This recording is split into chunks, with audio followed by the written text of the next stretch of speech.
하나님의 말씀은 신약성경 사도행전 1장 6절부터 8절입니다. 사도행전 1장 6절부터 8절입니다.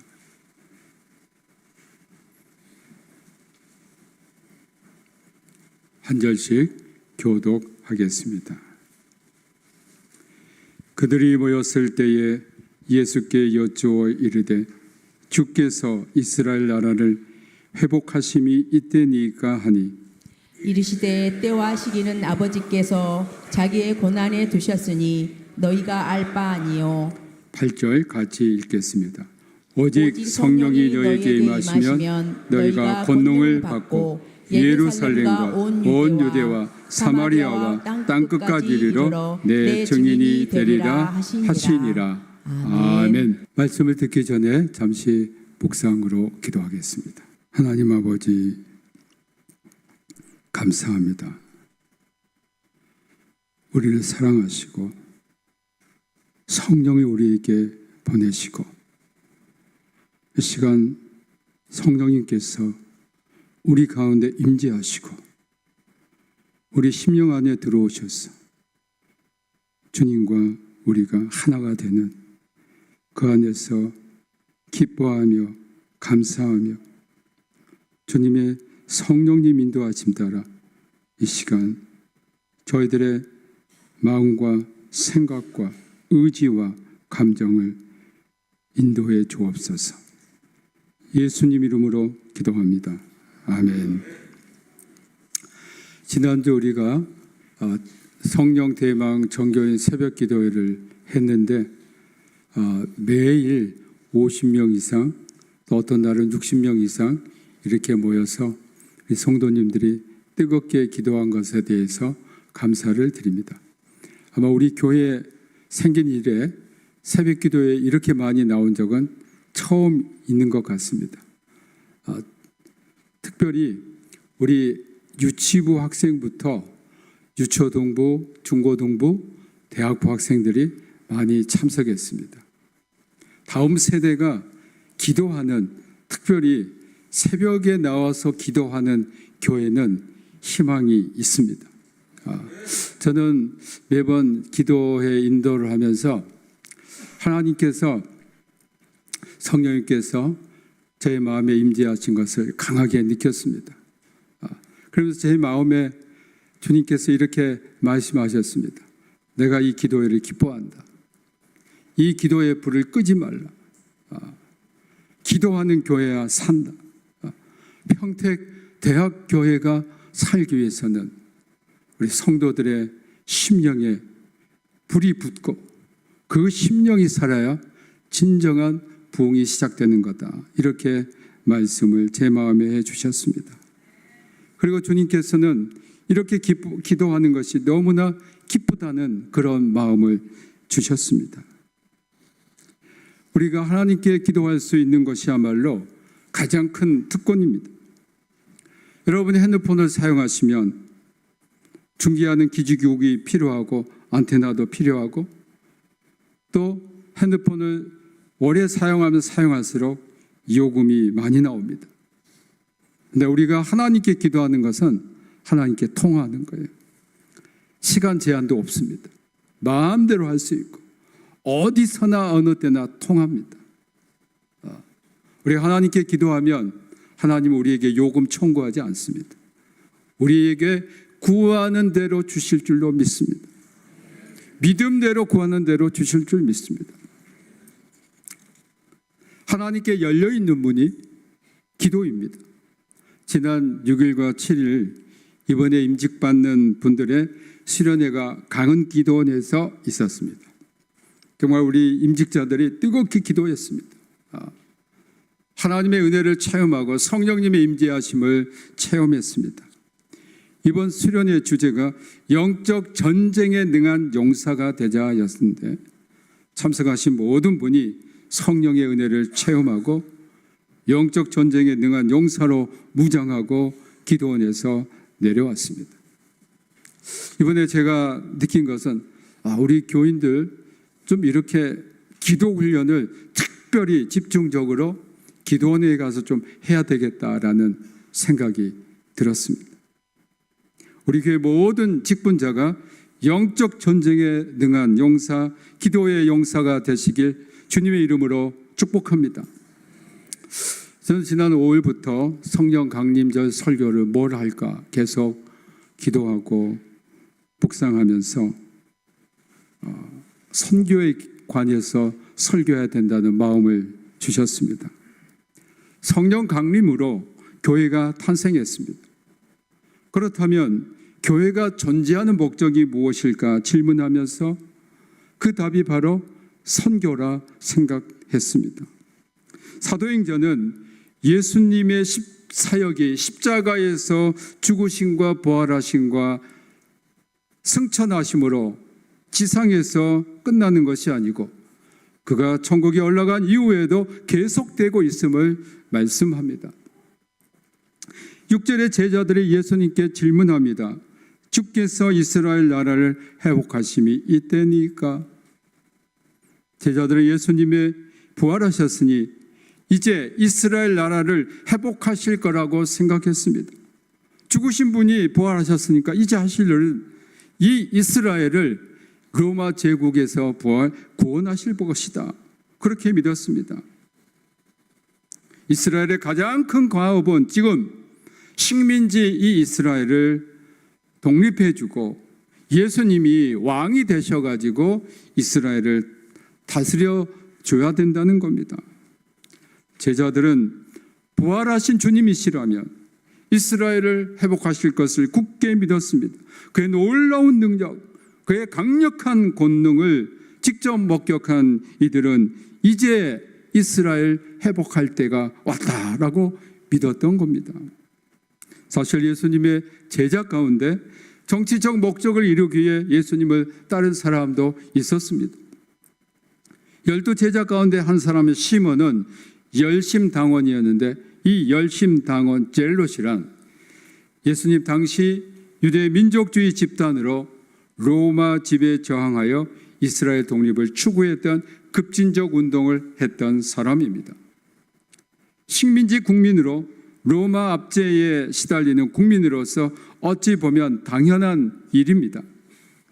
이렇게 강력한 능력자이신 하나님의 아들 예수님이 앞장서신다면 나라를 독립하는 것은 가능한 것이라 생각했을 겁니다.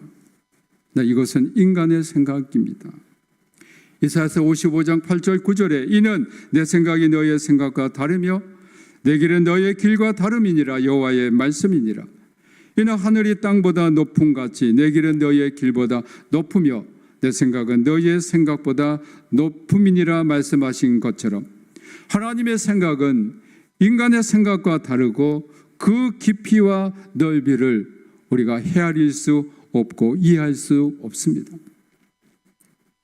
제자들의 이런 질문에 예수님은 7절에 이렇게 말씀하십니다.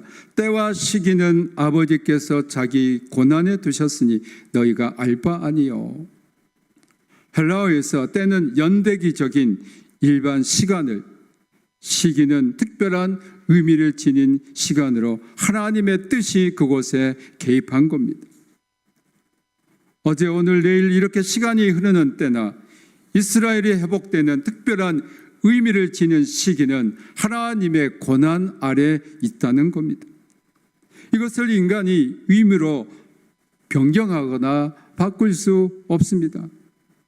우리말 번역에는 너희가 알 바 아니요 라고 되어 있어서 너희가 알 필요도 없다라는 뉘앙스가 있지만 원문을 직역해 보면 그러나 그가 그들에게 말씀하셨다.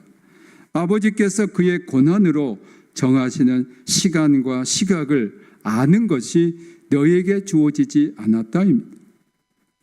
이스라엘이 회복되는 특별한 의미를 지닌 시간은 하나님 권한에 있다는 겁니다. 예수님께서 말씀하신 대로 이스라엘은 영국의 팔레스타인 지배가 끝난 날인 1948년 5월 14일 이스라엘 왕국과 유다 왕국을 계승한 국가로 독립했습니다. 세계 역사에 이전에 없었던 일이 일어난 겁니다. 어떻게 2000년 동안 나라도 잃고 땅도 잃었는데 다시 그 영토와 주권을 찾을 수 있다는 말입니까? 이런 일이 일어나게 된 것은 호세아 1장 11절에 이에 유다 자손과 이스라엘 자손이 함께 모여 한 우두머리를 세우고 그 땅에서부터 올라오리니 이스라엘의 날이 클릴 것임이라는 예언이 성취된 겁니다. 예수님 당시 이스라엘 백성에게 이스라엘 회복의 때와 시기가 가장 큰 관심이었던 것처럼 오늘 우리 그리스도인에게 큰 관심은 예수 그리스도의 재림, 세상의 종말입니다. 그래서 기독교 역사에서 보면 많은 사람이 그때를 계산하고 주장했습니다. 그러나 예수님은 마태복음 24장 36절에서 그 날과 그 때는 아무도 모르나니 하늘의 천사들도 아들도 모르고 오직 아버지만 아시느니라고 했습니다.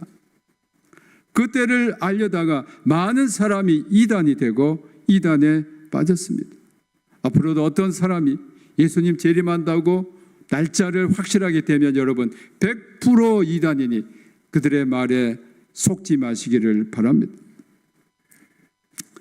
또 어떤 사람들은 14만 4천 명 이야기하면서 이 안에 들어가지 못하면 구원받지 못한다고 하는데 그것도 거짓말이니 속지 마시기 바랍니다. 여러분 상식적으로 생각해 보십시오. 예수님 때부터 지금까지 수억 명이 예수님을 믿었건데 그 가운데 14만 4천 명만 구원받는다면 어떻게 되겠습니까? 하나님은 그러면 천국에서 14만 4천 명 데리고 하나님이 사실까요? 온 우주보다 위대하신 하나님, 그 하나님이 그 천국 백성이 얼마나 많겠습니까? 그 14만 4천은 상징적인 숫자입니다. 그런데 여러분 속아 넘어가지 마시기 바랍니다.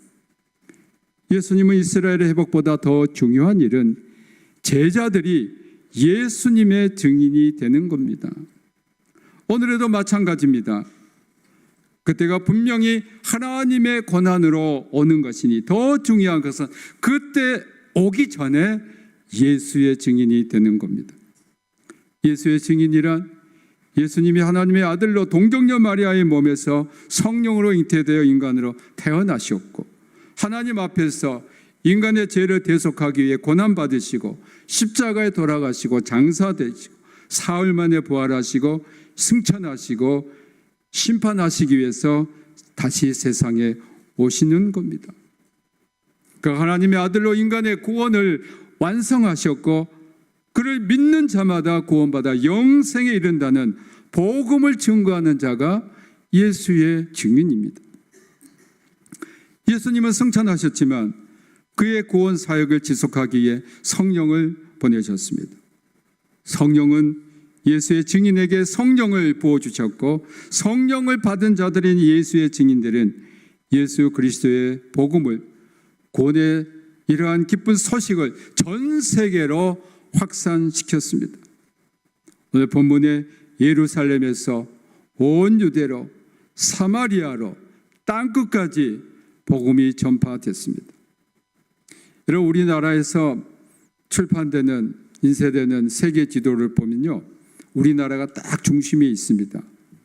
근데 여러분 유럽에 가서 세계 지도를 보시면요 우리나라가 저 끝에 있어요. 어디가 중심이냐면 유럽이 딱 중심에 있습니다.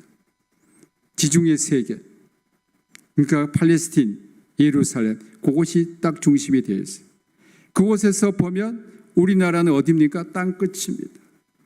러시아가 땅끝일 것 같은데 러시아는 유럽에서 시작되니까 땅끝이 아닙니다.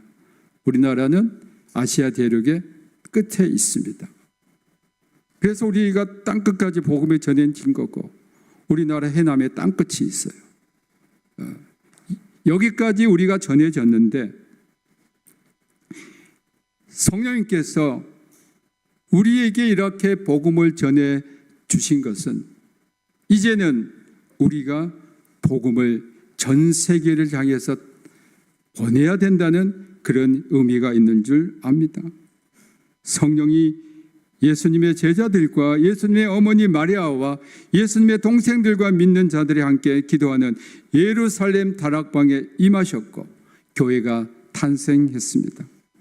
이 교회에서 복음의 진군이 예루살렘에서 온 유대로 사마리아로 그리고 땅끝까지 전파가 되었습니다. 우리에게 주어진 가장 중대한 사명은 복음 전도입니다.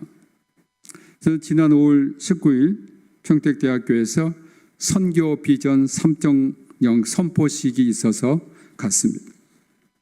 제가 이 선포식에 참석하여 말씀을 듣는 가운데 하나님께서 저에게 그런 마음을 주셨습니다.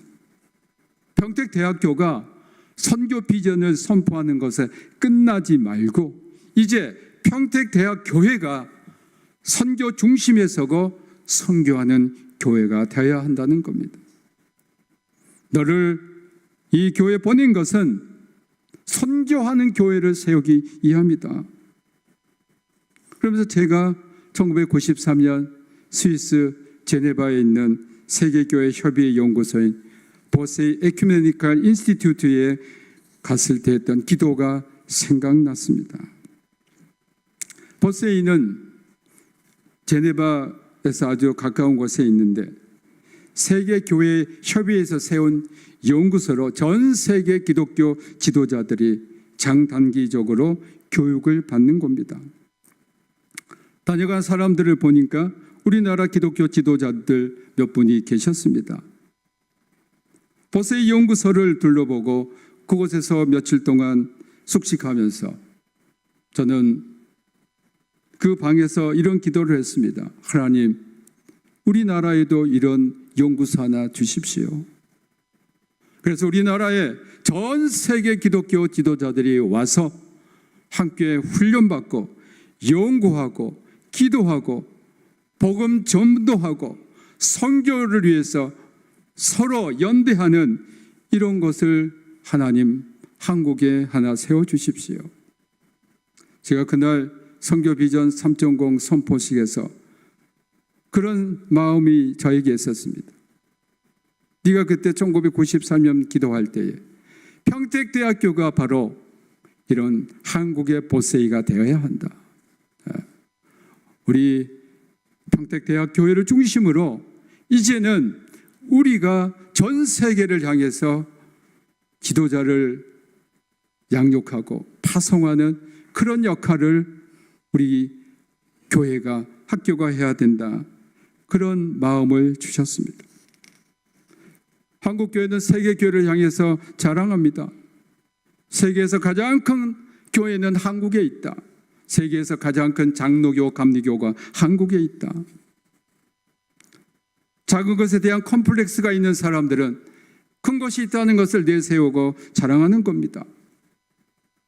그런데 그렇게 큰 교회들이 많은데 한국 기독교는 세계 기독교에 얼마나 영향을 끼치고 있으며 기도력을 지니고 있는가 물었을 때에 글쎄요라고 대답할 수밖에 없습니다. 오히려 지금 한국 기독교는 국내에서 국민의 비난과 조롱의 대상이 되었습니다. 제가 대학에서 가르칠 때요, 우리 젊은 대학생들이 기독교를 개독교라고 합니다. 일부 잘못된 기독교인들의 집단 이상 행동, 마치 극우 나치 히틀러에 충성했던 1930년, 1940년대 독일의 기독교인과 교회와 같은 양상을 보이는 교회 지도자라 할 수 없고 목사라 할 수 없는 사람들 때문에 반기독교 정서가 젊은이들에게 확산이 되고 많은 젊은이가 실망해서 교회에 왔다가도 떠나고 있습니다.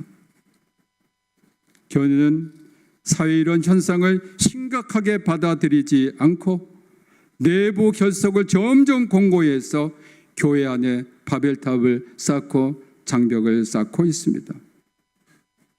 그래서 종교의 이름으로 하늘에 닿을 수 있다는 종교주의 망상에 빠져 있습니다. 예수님이 가장 싫어하시고 비판하셨던 게 바리새인파, 사두개파들의 종교주의 망상입니다. 주님께서 우리 교회를 세우신 목적이 무엇일까요? 우리끼리 하나는 주님을 위해서, 하나는 모세를 위해서, 하나는 엘리야를 위해서 산 위에 초막을 짓고 세상과 동떨어져 세상의 소리에 길을 막아버리고 종교 행위를 하며 열심히 살면 구원을 받을 수 있다는 것일까요? 세상을 구원하고 죽어가는 영혼을 구원하기 위해서 어려운 이웃들의, 그러한 소외된 이웃들의 삶을 우리가 나누기 위해서 교회를 세우신 겁니다. 어느 성령 강림 주일을 맞이해서 우리는 주님께서 승천하시기 전에 주신 분부인 증인이 되리라 하신 말씀을 다시 한번 깊이 마음에 새겨봐야 합니다. 이 증인의 사명을 다하기 위해 1910년 12월에 피어서 목사님이 건강이 심히 약해진 몸으로 한국에 오셨습니다. 그러나 1907년 평양 대부흥의 소식을 듣고 한국을 꼭 방문하고 싶었습니다. 그래서 일본, 한국, 중국 그리고 인도까지 선교 여행 계획을 세웠습니다.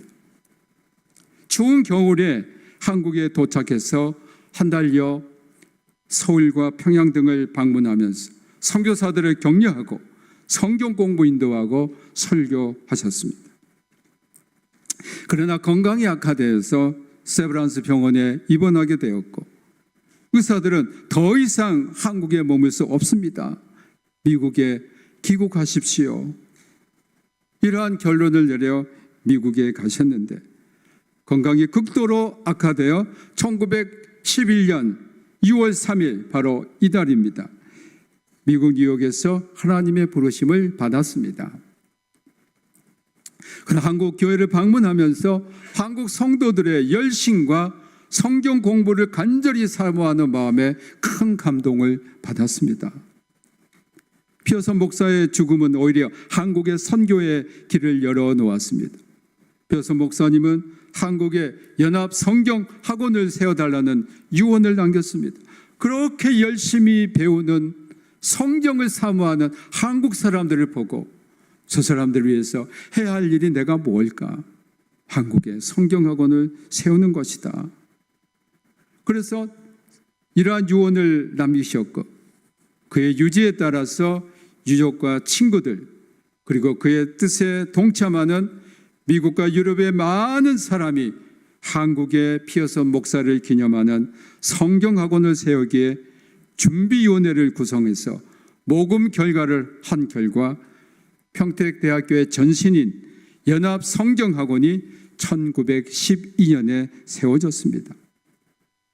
피어서 목사님은 이 세대의 세계 복음화를 이라는 표를 내걸고 수많은 청년이 복음화 대열에 참여하도록 했습니다. 이러한 피어서 목사님이 세계 선교를 위해서 설교할 때 그 설교를 들었던 사람이 누구냐면 언더우드 선교사 아펜설레 선교사입니다. 대학생 때 그 말씀을 듣고 내가 선교사라 되겠다라고 헌신했고 언더우드 아펜셀레는 한국에 왔습니다. 피어서 박사가 세상을 떠났지만 그는 주님께서 분부하신 가장 숭고한 사명을 수행하기에 그의 몸을 아끼지 않았고 주님의 증인으로 일생을 마쳤습니다. 예수 그리스도께서 지상을 떠나시기 전에 분부하신 복음 전도의 명령과 피어서 박사가 일생의 가업으로 힘썼던 복음화는 이제 우리에게 평택대학교에 남겨진 사명이 되었습니다.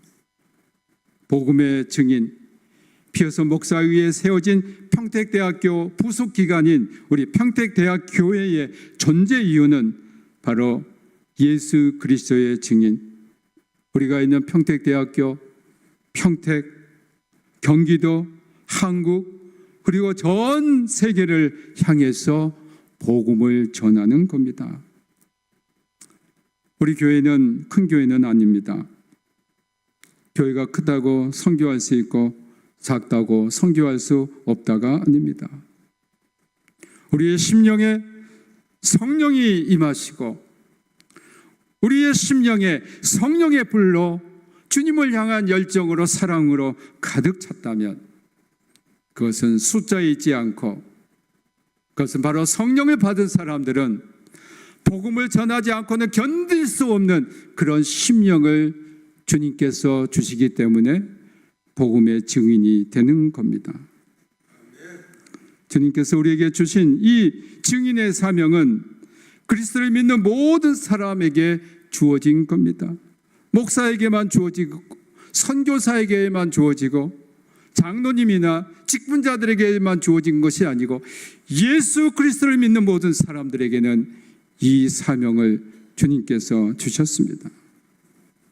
이 사명을 감당하기 위해서 우리 교회는 먼저 기도하는 교회가 되어야 합니다.